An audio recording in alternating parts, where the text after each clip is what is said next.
Omongan mama yo, pamit kali-kali. Ma aku pergi Hari apa itu Pak? Hari Minggu. Yo ma yo.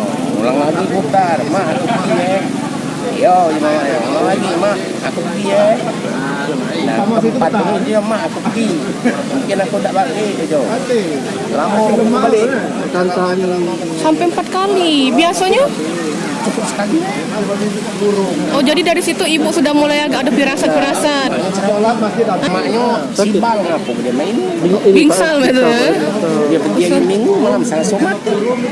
Oh, pas dapat kabar malam Minggu pergi baik. Oh, pas balik dari Bengkulu ya. Dari Bengkulu ke Palembang Pak ya? Dari Bapak deh, firasat Bapak apa tadi Pak? Nah, aku nak tidur lah. Yang hari waktu nerima telepon itu, telepon kecelakaan itu Pas dia pamit itu Pak susah tidur. Pegawai. Oh jadi sejak berangkat itu susah tidur Bapak ngerasa. Sehari-hari tinggal di sini lah korban Pak dengan Bapak ikut Pak. Jam 3 wong nelpon masih belum tidur. Sampai wong nelpon itu. Jam 3. Setiba dapat telepon Bapak apa yang Bapak lakukan? Langsung berangkat? Apa cuman? Mandi dulu. Sholat dulu. Nenang ke diri ya?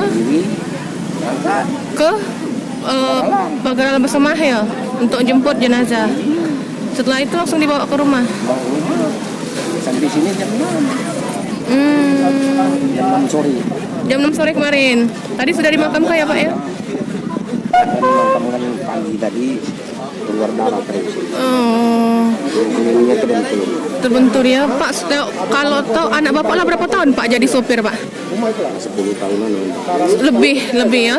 Jadi memang pengalaman Pak ya. Jadi pihak keluarga menganggap ini sebagai musibah. Ya, Pak. Musibah ini ya Pak ya yang tidak bisa dihindarkan. Namanya ajal dia. Iya. Almarhum meninggalkan 2 masih kecil. Besar umur berapa Pak? Besar paling 12 tahun lah. Yang kecil? Yang kecil 10 tahun. 10 tahun.